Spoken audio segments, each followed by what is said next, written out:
कंत्या कांचन बंधुजीवरुचिरां कांत्याख्यमालाधरं पाशोल्लासिकरं समुद्यतवरं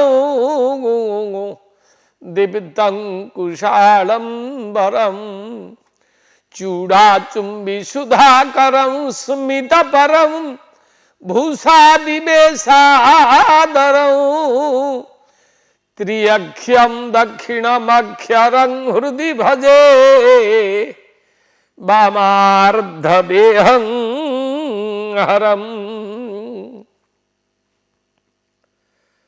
परम पावन विग्रह से ही अर्धनारीश्वर रूप को कोटि कोटि प्रणाम करी आजीर ऋषिवाणीर पावन अध्याय आरंभ करुअछु। देख भाई, आज मानव जगत एते कष्ट पाइबा एते दुख पाइबार कारण कौन?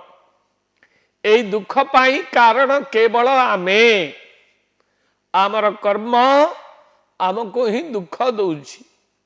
वर्तमान चिंता करिबार समय आसी जाइछि, वर्तमान सावधान हबार समय आसी जाइछि। आम मानंक पाई आपण माने जदि सावधान न हेबे, आपण निजर मन इच्छा अनुसार आपण मनुवादी हेबे, जहा आसिला मन को ताहा आपण करिजिबे, तेबे आपण निश्चित भावरे दुख पाइबे एवं आपणकर परवर्ती पीढ़ी भी दुख पाइबे, पाउचंती भी, एथिरे कौनसी संदेह नाही। एथिपाई कि शुक्राचार्य जे कि असुर मानंकर गुरु, तीक्ष्ण अत्यंत बुद्धिमान थिले, से कहिचंती इदं पुण्यं इदं पापं इत्येतस्मिन् पदद्वये आचंडालं मनुष्याणां समं शास्त्र प्रयोजनम्।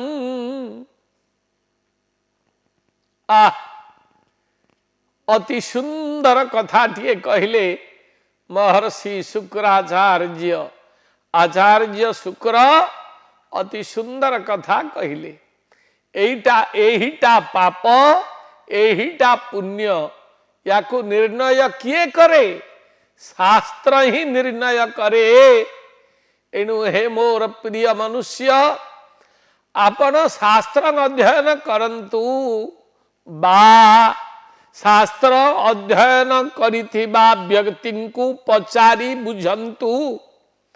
आपणकर रोग हेले आपण डाक्तर पाखु जिबा पूर्वरु किए विशेष विज्ञ, किए भल डाक्तर, कहार अभिज्ञता अधिक अछि आपण खोजंती ना नहीं? आपण आत्मीय लोक मानू आपणकर पचारंती ना नहीं? पचारंती जे भल विज्ञ डाक्तर कोठी अछंती, मु तांका पाखु जीवी, एपरि काहे पचारंती आपण? ना विज्ञ लोक ही मनुष्य को ठीक बाट बताए एवं मनुष्य जंत्रणारु मुक्त हो जाए। तेणु शास्त्र वर्तमान समाज रे शास्त्र अध्ययन करने खूब कम लोक देखा जाउछंती। अधिक लोक आउ शास्त्र अध्ययन करने लोक आम समाज रे नाहंती। खूब कम लोक जो माने शास्त्र अध्ययन करिछंती एवं ताकू पचारिकरी बुझिबा लोक गोटिए नाहंती। कौनसी व्यक्ति यदि शास्त्रज्ञ शास्त्र अध्ययन करिछंती, अनेक कथा जानिछंती, से व्यक्ति वर्तमान अलिया गदारे पड़िछंती। अर्थात तांकू केही पचारंतिनी, बुझंतिनी। यार अर्थ कौन ना आम इच्छा मुताबक आमे करुचे। शुक्राचार्य मना कले। कौन कहिले? समं शास्त्र प्रयोजनम, समस्तंक पाई शास्त्र प्रयोजन अछि। हे मोर विज्ञ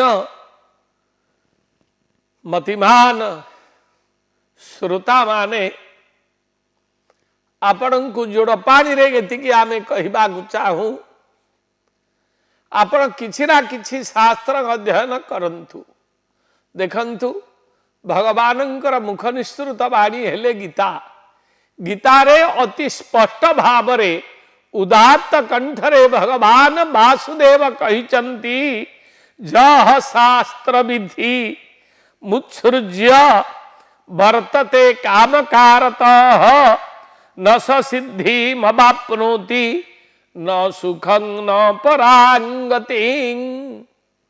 जह मनुष्य जेउ मनुष्य शास्त्र विधि की लंघन करी निज इच्छा अनुसार काम करे एके तार तो सिद्धि प्राप्त हुए नहीं, द्वितीयतः से अत्यंत उत्कट जंत्रणा रे पड़े घोर जंत्रणा लाभ करे।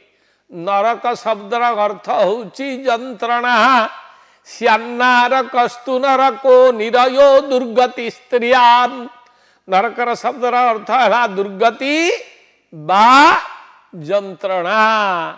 आपण जदि शास्त्र विधि की लंघन करिवे कौन आपण शास्त्र विधि की लंघन करिवे बोल जदि प्रश्न करंती आमे कहिबु आपण मासकू गोटे कृष्ण पक्षरे एकादशी पड़ुची आउ गोटे शुक्ल पक्षरे एकादशी पड़ुची।